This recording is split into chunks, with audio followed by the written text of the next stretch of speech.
Tonight, grief turns to anger in Hong Kong after the worst fire in the territory's history. 83 dead and hundreds still missing. And after 2 construction bosses were arrested, now a demand for a full investigation. It's very serious, and people are starting to feel furious about the construction company and the construction materials. Also coming up, Vladimir Putin finally responds to Trump's tweaked peace plan, insisting Ukraine must withdraw from territory claimed by Moscow. There's a big difference between what the Russian leader says and what he means. Our Moscow correspondent has been decoding his speech. Plus... Hi, I'm Tilly Norwood, the world's first AI actress. Or, as some might call me, the end of civilization. The girl next door causing consternation in Hollywood. I hear from Tilly's creator. And eugenics or advanced science? Our science editor has been challenging the founder who's offering parents the choice of what sort of babies they have. It's all coming up on The World with me, Dominic Waghorn.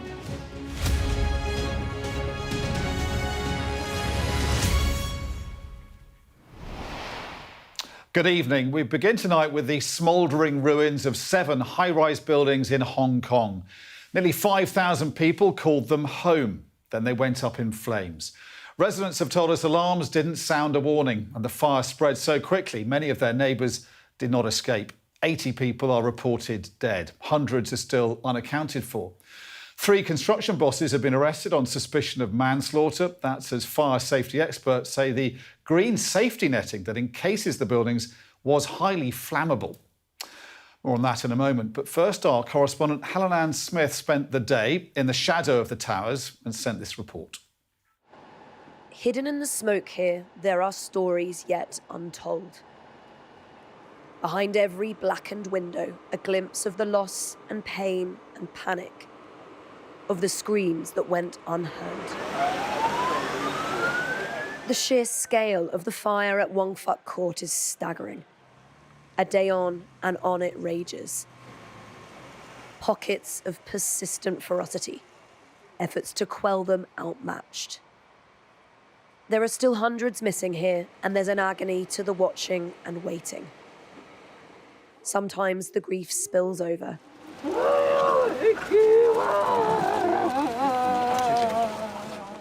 Sometimes it's held quiet and close. Just around the corner, we met the Lam family, 3 generations left reeling. They've lived here for 40 years. Their home is gone, and they haven't heard from their neighbours. The alarm was all off because of the renovation of the outside. So there is no alarm to let all the people know. Many old people, elder people, they were all having an afternoon sleep. Nobody knows. So nobody knows. Once they know the fire has already burned down everything and they cannot escape, they were all trapped in the house. This is a disaster, actually. How do you feel this morning looking at this? Feel sadness and hopeless and don't know what going to do. You know, cannot describe. So sad. I'm sorry. Hong Kong's leader was keen to be seen here today, but he didn't stay long and he didn't take questions. But people here do want to ask them. Many have been offered temporary accommodation, but the community is plugging the gaps. This man wanted to camp on the floor close to his home. I don't feel supported by the government, he says. There is a really overwhelming sense of shock and of grief here. And already they're calling this fire the worst in the modern history of Hong Kong. But in a sense, labels like that don't really do justice to the impact on communities like this. Row after row, floor after floor, of lives that will never be the same. The question now is how this could possibly have happened. Renovation work, netting, and bamboo scaffolding are all being cited as speeding the spread. 3 construction bosses arrested. But there's a thin line between grief and anger, and it is narrowing here. It's very serious, and people are starting to feel furious about the construction company and the construction materials. There's so many layers of anger among the people. People feel that every party should be taking responsibility. That accountability will take time, but healing could take longer. This is not a day Hong Kong will forget in a hurry, however much it might like to. Helen Ann Smith, Sky News in Hong Kong. Well, it took less than 5 hours for the fire to spread from one floor to 7 high-rise buildings. Our data and forensics team has been putting together a timeline of how yesterday unfolded. Here's Tom Cheshire. These are the first small flames that became 7 soaring infernos. Sky's Data and Forensics Unit has verified videos and local media reports to piece together how this deadly fire started and spread so quickly. The Wong Fuk Court apartment complex is here, about 25 kilometres from the city's business district, near the border with mainland China. The complex is made up of 8 blocks, almost 2,000 apartments in total, with 4,600 residents to date. At 2:51 p.m. local time on Wednesday, 26th of November, the first signs of a fire were noticed here. Passers-by filmed this footage of what appears to be the burning green netting around the scaffolding on the first floor of Wang Chong House. Minutes later, at 2:57 p.m, the fire had spread to the 4th floor of the same building. And it wasn't long before the flames engulfed an entire corner of the building. At 3:11 p.m, flames were spotted from a nearby building in the courtyard of the complex. Just 40 minutes later, fire had engulfed Wang Chong House, spreading to neighbouring Wang Xing House and Wang Tai House. By 7:30 p.m, all 7 of the 8 buildings in the complex were aflame. In Hong Kong, it's very common to see construction companies use bamboo and mesh around high-rise buildings, which provides a protective netting for workers and materials. Here, you've got this sort of flames running up the building. Well, that's a chimney effect. You've got a hollow round there, you've got the heat. Heat rises, it sucks air into the bottom, and it then accelerates. So that's a typical chimney. But experts say the materials can be highly flammable. We've had problems with cladding systems in this country with Grenfell, and we've got a lot of problems continuing with that. But this is a form of external cladding because you put something around it. You've wrapped the building in highly combustible materials, and the netting is more or less solid petrol, the way it has gone up. Footage circulating on social platforms and local media showed the interior of Wong Fuk Court during and after the fire. Extreme fire damage, heavy soot and partially collapsed ceilings. The wrecked aftermath, evidence of the terror those trapped inside must have faced. The towers, now husks, still smouldering. Tom Cheshire, Sky News. More now on that peace plan for Ukraine. We've talked about it all week and wondered how Vladimir Putin would respond. Well, today he did, sort of. First, he seemed to suggest the amended text reached this week could form the basis for a future deal. Then minutes later, he insisted his troops will only stop fighting if the Ukrainians hand over all the regions that Russians claim for themselves. So what does he actually mean? Our Moscow correspondent Ivor Bennett has been decoding his speech. This was the first time Vladimir Putin has commented on the latest US peace proposal, the one that Ukraine has said it would agree to, remember. And on the one hand, his reaction was positive. He said that Russia was ready for serious discussions. Have a listen to this. We agree that this could form the basis of future agreements, but it would be impolite of me to talk about any final options now, since there aren't any. Some things are fundamental, and overall we see that the American side takes our position into account. But on the other hand, he also made it abundantly clear that there are still several strings attached before Russia gives its agreement. Firstly, he said that he wouldn't be signing anything with the current Ukrainian leadership because, remember, he sees Volodymyr Zelensky as an illegitimate president. He claims that any agreement signed with him would not be legally binding. Then on territory, he referred to the recognition of Crimea and the Donbass as Russian as a key point in the negotiations. Ukraine got that point removed from the initial draft peace proposal, remember, but it sounds like he wants it to be reinserted into the plan. And thirdly, on Ukraine's demands for a ceasefire, he had this warning. We're still receiving requests to cease hostilities here and there. Ukrainian troops will withdraw from the territories they occupy. That's when the hostilities will cease. If they don't withdraw, we'll achieve this by force of arms.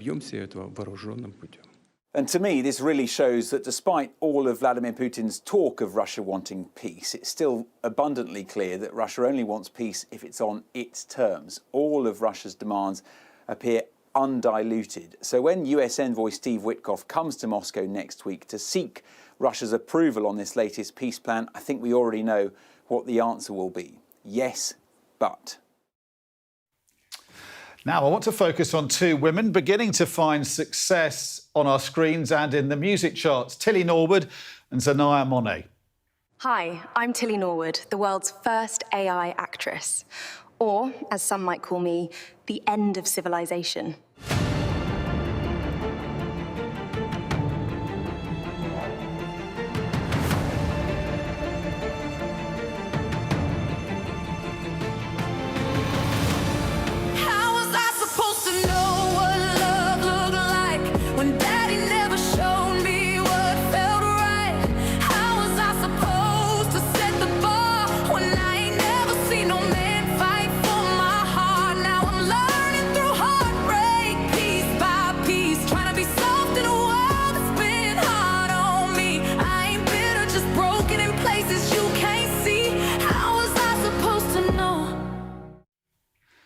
As you may have worked out, neither of them are real. Their human creators say they are simply merging art with technology, but many in showbiz are concerned.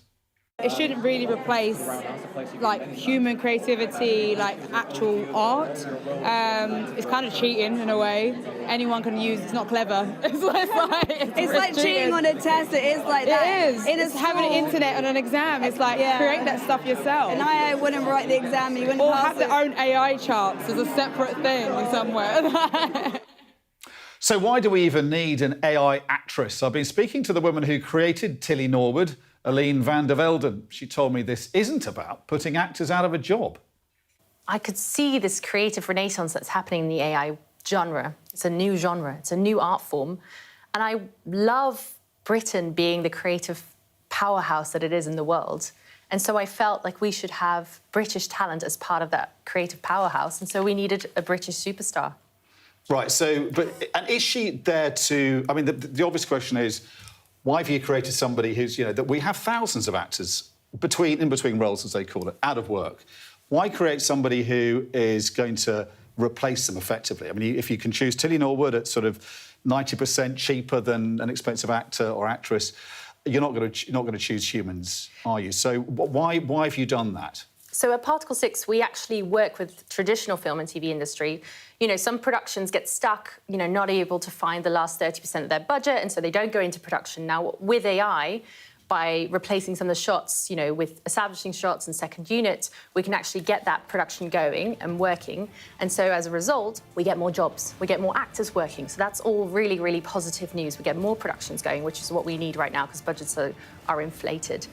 I also could see that this AI genre was really developing, and it's developing as a completely separate genre, and we're going to have AI actors in that. And that's where Tilly is meant to stay, and she's meant to stay in the AI genre and be a star in that, and not meant to take jobs in the traditional film and TV industry. But the fear is that she will eventually, and that we'll end up with entirely synthetic series. In fact, you've made one already, haven't you? Not using any human actors at all. Yes, we made a comedy sketch called AI Commissioner, which we released in June, and it's all AI actors. But I would say that's very much in the AI genre. So we'll have traditional film and TV, which I love real actors, and I want to keep watching real actors. Then we have animation. And then we have AI, which will be completely separate. I mean, to me, it seems slightly deceitful and rather insidious that you've created a sort of girl-next-door star with a girl-next-door name, Tilly Norwood. You know, somebody you would normally relate to if they were human, somebody whose sort of success breaking into Hollywood we'd all be able to relate to and share, except, you know, she's not real. She's not there. There's no human there. So it's kind of empty, but also slightly kind of, as I say, deceitful and fraudulent, isn't it? So, as an artist, we're always trying to create in new art forms, and that's exactly what I was trying to do here. Experiment, see where the tech's at. There are loads of humans behind the AI, and that's, I think, the misconception. We think, oh, it's just a computer. Humans created AI, and humans are working with AI to create amazing things. You can make an AI actress at a click of a button, but will they be as famous as Tilly? Probably not. Tilly took months and months of hard work, We thought about her name for so long. We thought about her look, every single little bit. I think we did 2,000 iterations to get to the right look. Are you the most hated woman in showbiz at the moment? Because let's put to you what a few people have said. So Emily Blunt says, really, really scary. Common agencies, don't do that. Please stop taking away our human connection. Whoopi Goldberg says the problem with this is, in my humble opinion, you're suddenly ending up against something that's been generated with 5,000 other actors. And the Screen Actors Guild says, Tilly Norwood is not an actor. It's a character generated by a computer program that was trained on the work of countless professional performers without permission or compensation. So you're not just replacing actors and actresses, you're also kind of drawing off them. You're without any kind of permission or compensation, you're kind of cannibalising, I guess, real people and real performers. So it's more complex than that. The system and how that works is really more complex. Am I the most hated person? I think not. I think the genie's out of the bottle. I think this is going to happen. AI is everywhere. We're going to have to learn how to work with it going forward. We can't stop it. If we put our head in the sand, then our jobs will be gone. However, instead, if we learn how to use these tools, if we use it going forward, especially in Britain, we can be, that creative powerhouse going forward. We are a front runner right now, and if we skill everybody up, we could be really, really utilising this to our advantage. But the future that is leading to it is not actors treading the boards and out on film sets. It's people hunched over computers creating fake performances. I think it'll be both. I think we still want to watch real actors on the boards, especially. And on film and TV. I want to watch real actors. But I think it's wonderful that we're democratising creativity. It's like a calculator for the creative mind. You get, young people can work with this. We can create films we've never been able to tell before.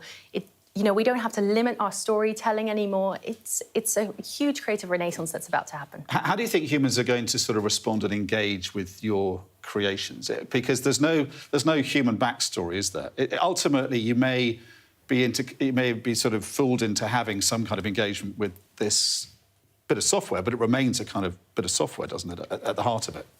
We use humans at every point along the production timeline, so whether that's production coordinators using AI or production managers using AI or DOPs using AI or, editors all the way along. So there's a lot of humanity in there.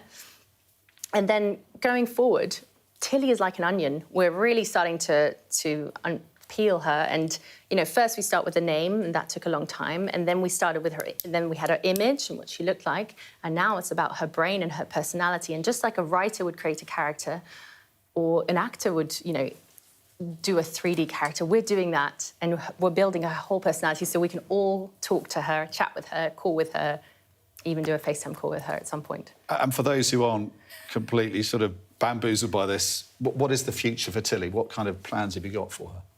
I think she will have her own shows. I don't want her to take real actors' jobs. I want her to have her own, her own creative path. We want to use her in lots of stories. The whole point is we can tell stories that have never been told before, and that's really exciting for our industry because there are so many stories that have never been told. Well, you're watching The World with me, Dominic Waghorn. Still to come. US investigators reveal more about an Afghan man charged over the shooting of 2 National Guard members in Washington.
There's always more to the news than a headline. We want to discover, to delve a little deeper, to find out what's really going on. Explanation, analysis, the people at the heart of every story. I'm Neil Patterson, and this is the Sky News Daily Podcast. So, by the end, we'll hopefully all understand what's going on in the world just that little better. Available wherever you get your podcasts. I'm Stephen Murphy, and I'm Sky's Ireland correspondent based here in Dublin. The waters of Ireland and Britain should be home to great white sharks. If there are great white sharks in this area, there's no reason they wouldn't come here to feed. It's basically a buffet on a beach. This could be not only a record-breaking storm, but potentially the most dangerous storm ever to hit Ireland. What might happen if Russia attacked the UK? This is clearly an enormous show of force. It is definitely out of the ordinary. We ran a war game with former ministers back in the hot seat. Ben Wallace. Amber Rudd. Jack Straw. It's the kind of war game that's genuinely tested inside government. The Russians are signalling that there may be an attack. Russia knows our weaknesses, but do you? I'm Deborah Haynes. From Sky News and Tortoise, this is The War Game. Listen wherever you get your podcasts. Welcome back to the programme. Last night we covered the shooting of 2 National Guard members in Washington, just a few blocks from the White House. Today they were named as Specialist Sarah Beckstrom and Staff Sergeant Andrew Wolfe. The man accused of critically injuring them was named too. Officials have confirmed he is an Afghan who worked alongside the CIA in Kandahar, as Mark Stone reports. At the spot where the 2 National Guard members were shot, 24 hours on, the cordon lifted, but signs of that moment of violence still. The bullet hole through the flower trough, the blood on the pavement, and signs too of the first aid fight. There was a frantic effort to keep them alive. The 2 were deployed here to the capital as part of President Trump's crime-fighting drive. Sarah Beckstrom, 20 years old, and Andrew Wolfe, 24. Both from West Virginia, part of the West Virginian National Guard.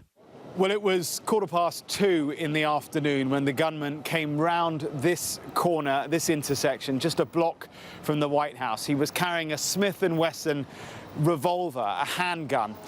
The National Guard were here patrolling this bus stop next to the subway station when he opened fire. They were taken by ambulance and by air to hospital. Their families rushed to be by their side on this Thanksgiving Day. We now know much more about the suspected gunman. Rahmanullah Lakhanwal, 29 years old and from Afghanistan. He arrived in the United States in 2021, among thousands of others, under former President Biden's visa scheme. It is an ongoing investigation of terrorism. Make no mistake about it. There is confirmation now that the subject had a relationship in Afghanistan with partner forces. We are fully investigating that aspect of his background as well, to include any known associates that are either overseas or here in the United States of America. His work for the US military in Afghanistan, including with a CIA-backed unit, would have given him access to the visa scheme to escape the Taliban. What motivated him to travel from his adopted home on the west coast of America to the capital to carry out this attack is not yet clear. But the political fallout has been swift. The president's late-night address to the nation laying plain his view and his framing of it all. This attack underscores the single greatest national security threat facing our nation. The last administration let in 20 million unknown and unvetted foreigners from all over the world, from places that you don't want to even know about. No country can tolerate such a risk to our very survival. And there was this exchange in the news conference with the Trump-appointed attorney. There are people who are also upset with the president believing that the National Guard members should not even have been there if it were not for the executive order.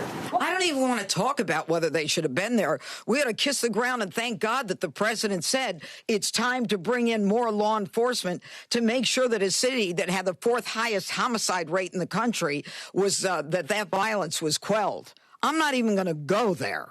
This is a political storm. It will have ramifications, but it is mostly a human tragedy, and so cruelly on this Thanksgiving Day.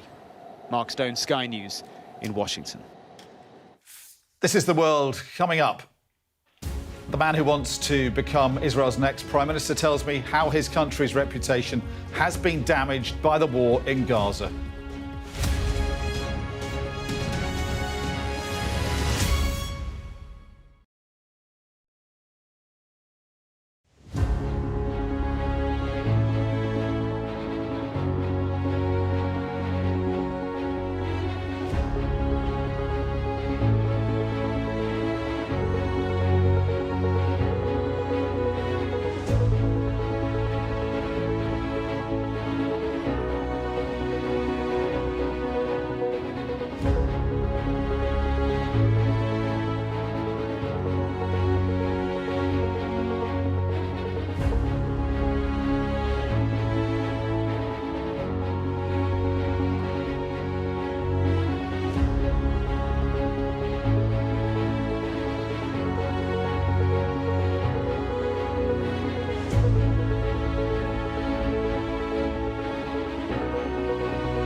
We are under Israeli military restrictions in terms of some of the things that we can film, but it's important to be in there. What a slow drive for the president as he approaches his golf club. 4 more years! Free wherever you get your news. I'm Mark Stone and I'm Sky's correspondent based here in Washington, D.C.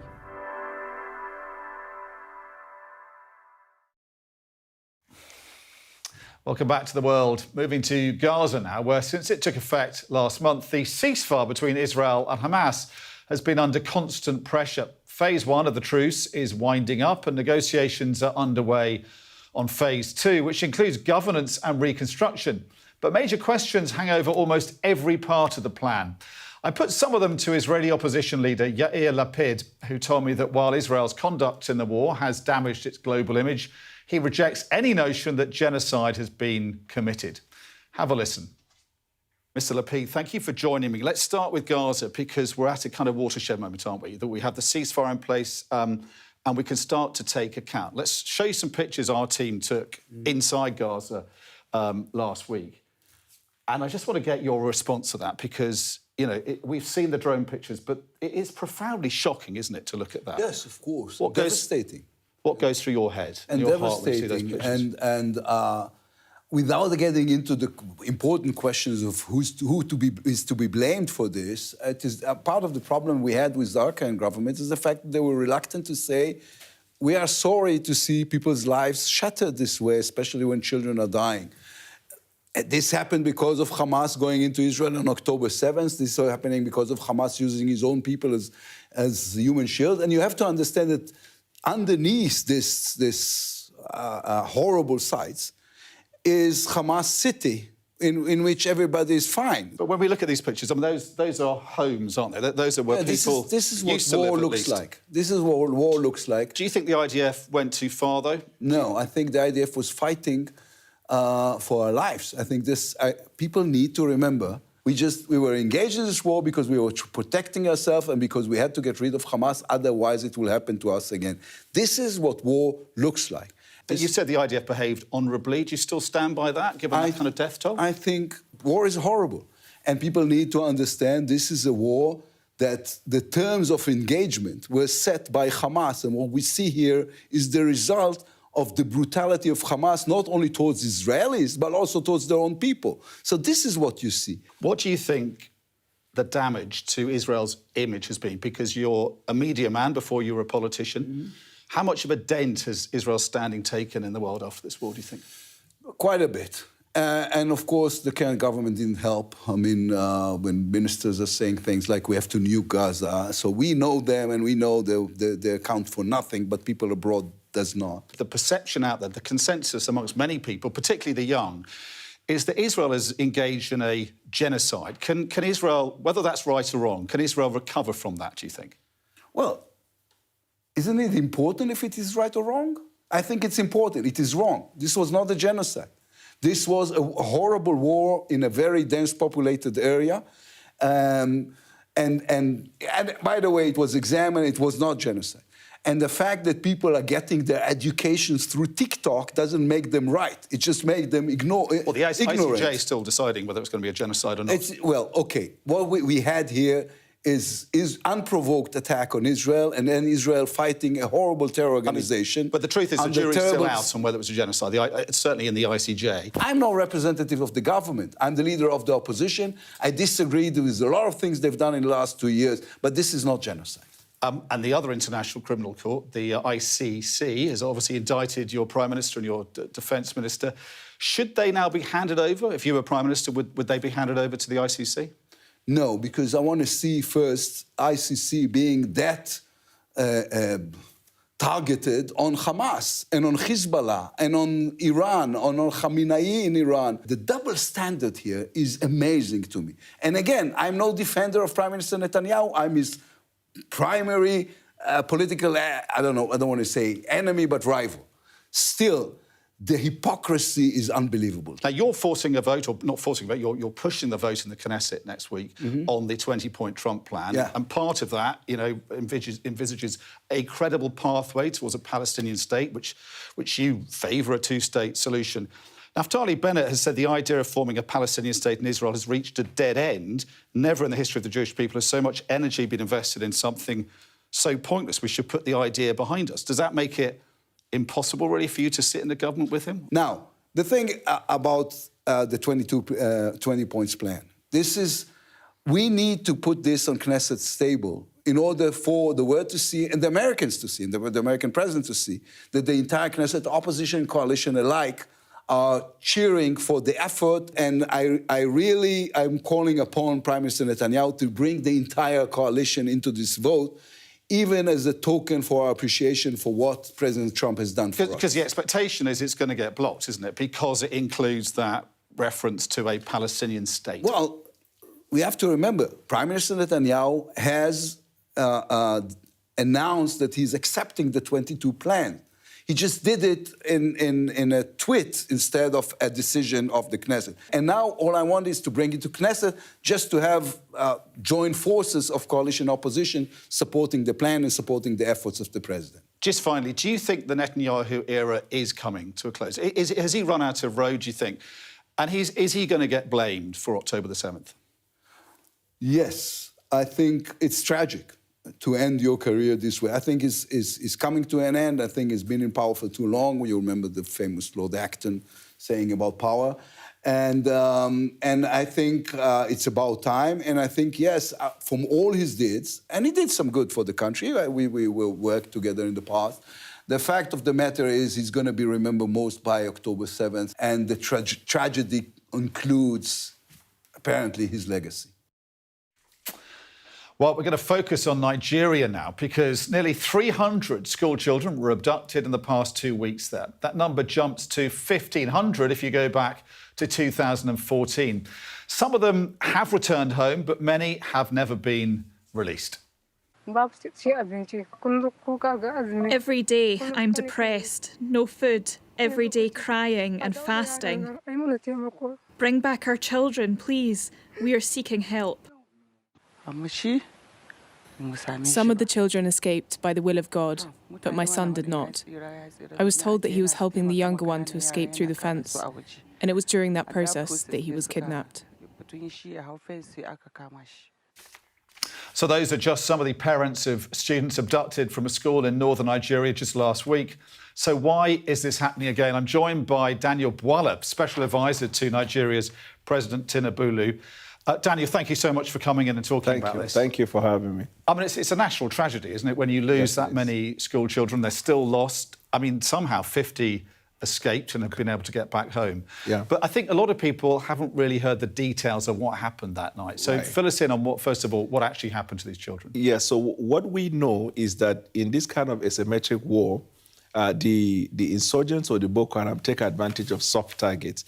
That's why you find them kidnapping children and then burning up churches and killing up pastors, because these are places where they see as soft targets. But the government has introduced a policy of national safe school, where the government is now intensifying the effort to bring out boarding schools that are in outskirts of the town into the city under what they call mega school arrangement. And then those who are far off, government bring them and then integrate them into unity schools, because Nigeria is a large country with large borders, porous borders and large landmass. So there are lots of ungoverned spaces. These people take advantage of that and then come to take people. They have kidnapped quite a number, but we're happy to announce that we have had all of the people that were kidnapped in Kwara State were all recovered.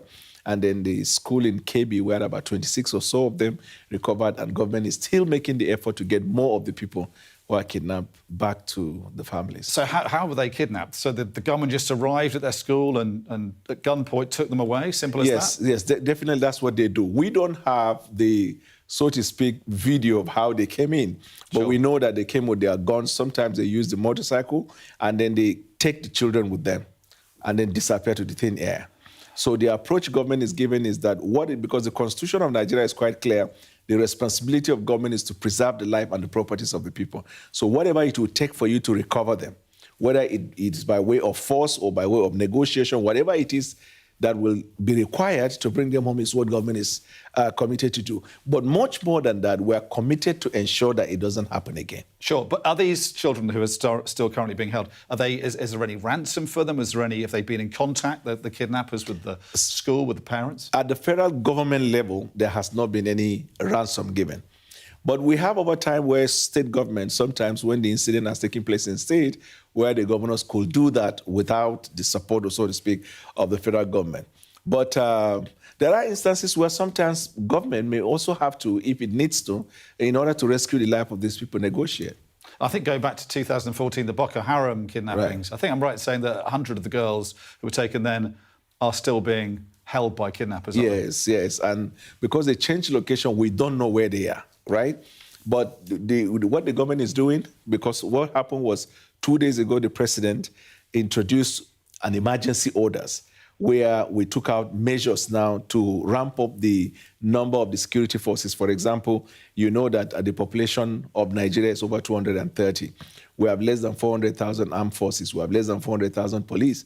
And a population of 230 with 400,000, is far less than the recommended police to civil population ratio.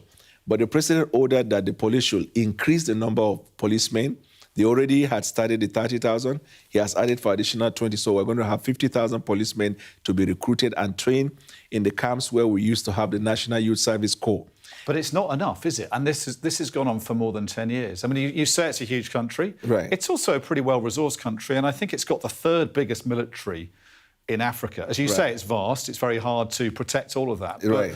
But why has this been allowed to continue, given the resources that Nigeria has at its disposal to deploy? Right. So if you look at, for example, if you look at it from the point of view of a proper perspective, you will understand that the problem we're encountering in Nigeria is much more than internal problem.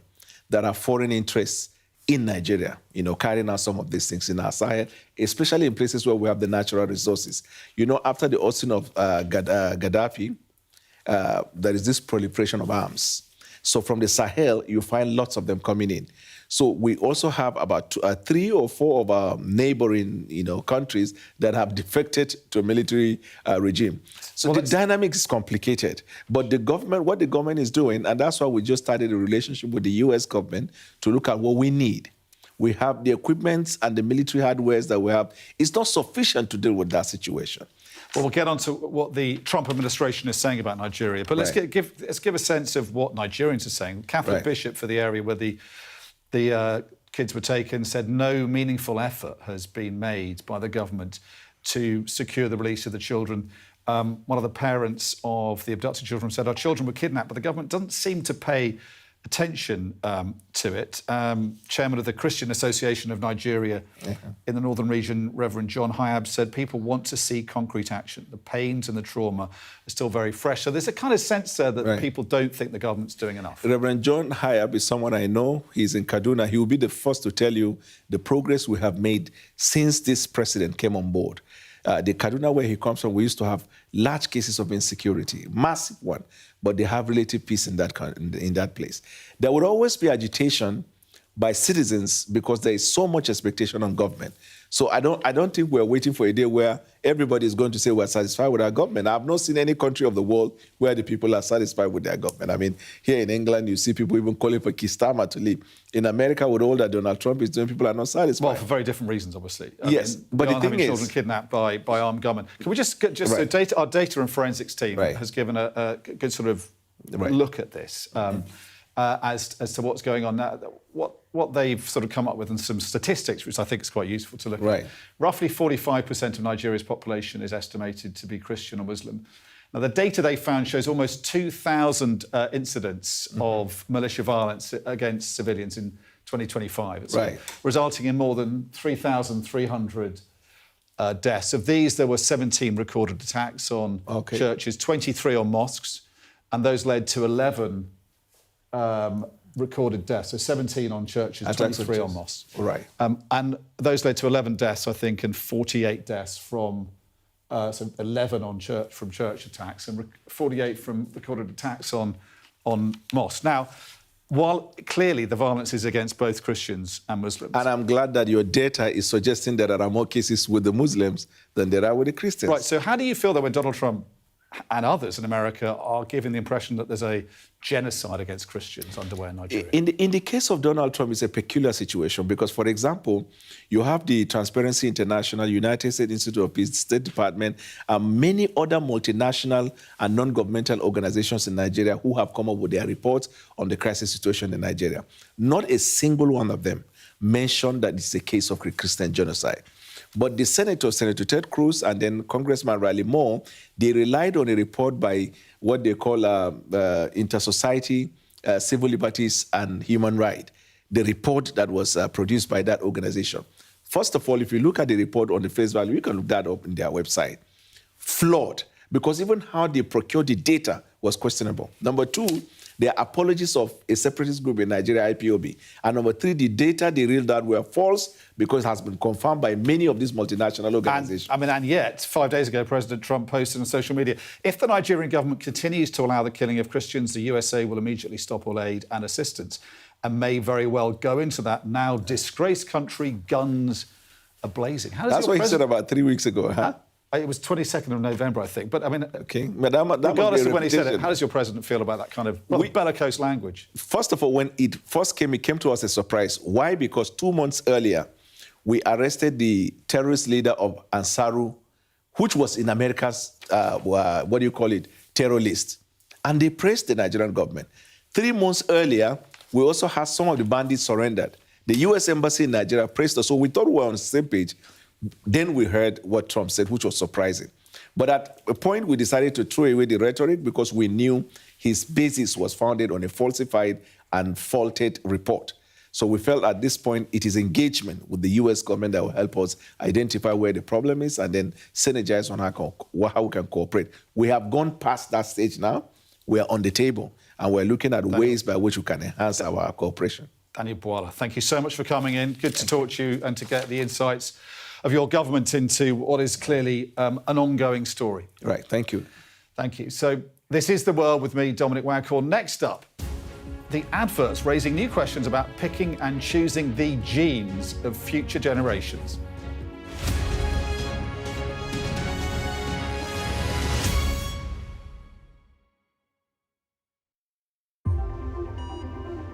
This is the moment Kim's life changed forever. Mum, the doctor's coming in a minute and he's going to tell you that they need to amputate all your limbs. I didn't want to live like this. This is the story of how she cheated death, rebuilt her life, and the extraordinary NHS team who made it happen. This is the most precious gift I've ever received in my life.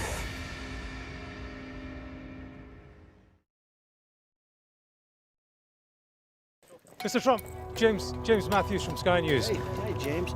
I'm James Matthews, and I'm Sky's US correspondent, based here in Washington, D.C. Mr. President, what will you say next to Benjamin Netanyahu? In June 2009, did you stay at the apartment in Manhattan of Jeffrey Epstein? I'm not answering any questions about him. I'm Martha Kellner and I'm Sky's US correspondent. I've interviewed some of America's most recognisable politicians. Should the Defence Secretary and the Vice... Wait, what country are you from? The UK. Okay, we don't give a crap about your opinion and your reporting. Mr Walker, you're anti-abortion, but two women say that you paid for their abortions. Are you a hypocrite, sir? Connor, what did you say to the president? What did you say? We had a great meeting. He was a great man. I'm David Blevins, one of Sky's US correspondents, based in Washington, D.C. David Blevins from Sky News. Fire chiefs say that they're really stretched to the limit and running out of water. What have you got to say to that? I've witnessed the remarkable passion for politics here. Why only in America? Why is this American exceptionalism? I just want to understand why you do not think that guns are the problem. Why is this just an American problem? The anger too, and the division. Where are you from? From Sky News, UK. Yeah. Back up. Mr Navarro, I'm allowed to ask questions, aren't I? I'm Mark Stone and I'm Sky's US correspondent based here in Washington, D.C.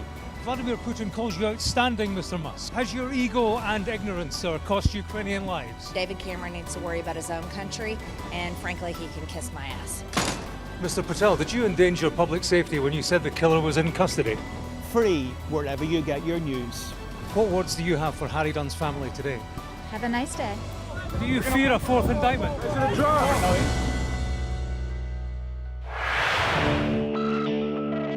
We're rolling. I'll tell you on another day on the podcast what that was all about. Welcome to the world. Come along for the journey. It'll be fun. Russia knows our weaknesses, but do you? This is the war game. There were a number of armed security. We want to discover, to find out what's really going on. Everything you need to know about British politics in about 20 minutes. I actually don't like political drama. So, where next? Available wherever you get your podcasts. There's always more to the news than a headline. We want to discover, to delve a little deeper, to find out what's really going on. Explanation, analysis, the people at the heart of every story. I'm Neil Patterson, and this is the Sky News Daily Podcast. So, by the end, we'll hopefully all understand what's going on in the world just that little better. Available wherever you get your podcasts. I'm Stephen Murphy, and I'm Sky's Ireland correspondent based here in Dublin. The waters of Ireland and Britain should be home to great white sharks. If there are great white sharks in this area, there's no reason they wouldn't come here to feed. It's basically a buffet on a beach. This could be not only a record-breaking storm, but potentially the most dangerous storm ever to hit Ireland.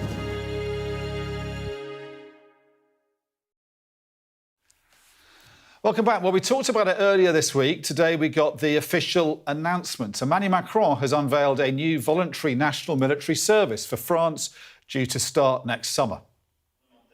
The French president said 3,000 young people will be chosen for the scheme, which will be open to 18 and 19-year-olds. It's hoped 10,000 new recruits will join the armed forces by 2030. It's part of a plan to counter the threat from Russia. Nous ne pouvons pas revenir au temps de la conscription. We can't go back to the time of conscription, but we do need a mobilisation. A mobilisation of the nation to defend itself, not against this or that enemy, but to be ready and to be respected. Pour se tenir prête et être respecté.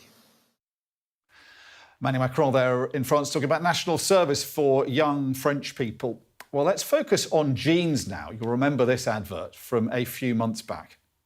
But if you said that you want to buy the genes, I'm not going to stop you. But just so we're clear, this is not me telling you to buy American Eagle genes. Sydney Sweeney has very keen. You see what I did there, right? Critics have suggested there was more than a whiff of eugenics to that ad campaign, and now one New York startup is going even further.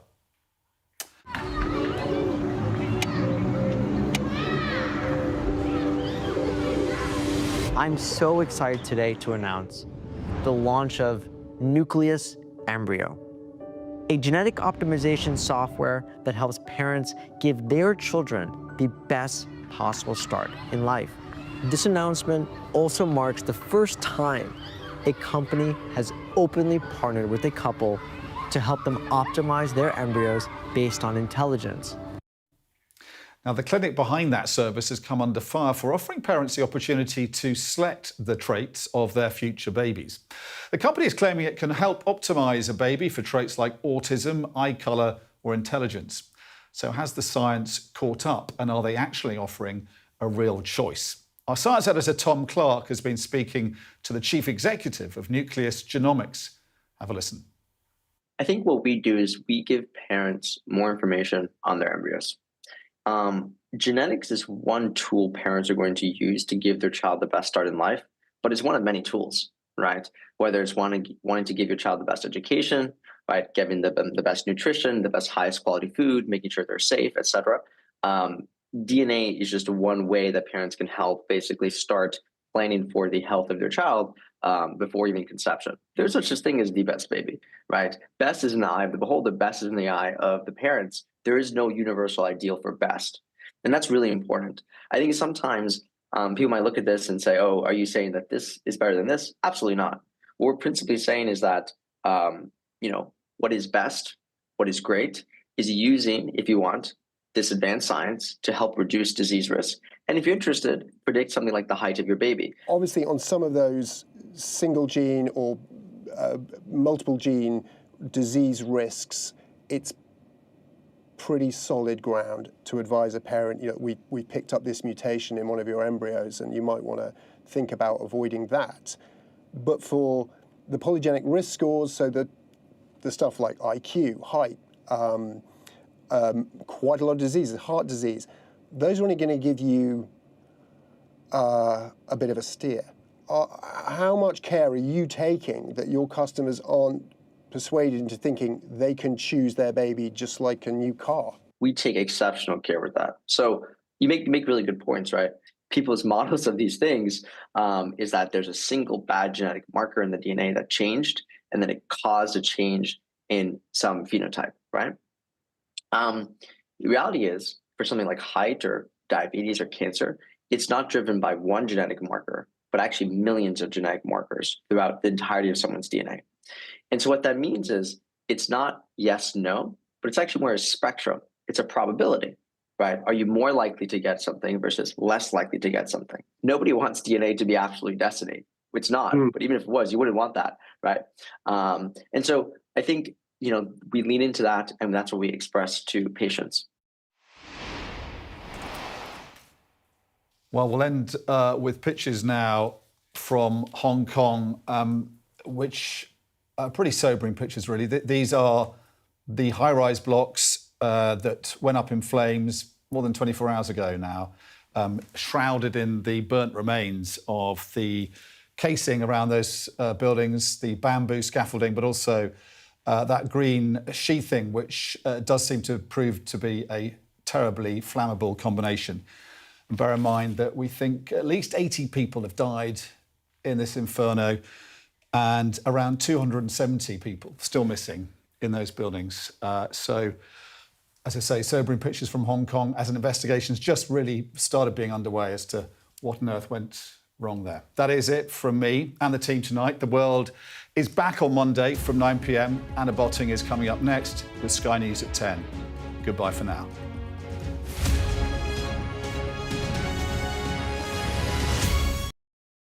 What might happen if Russia attacked the UK?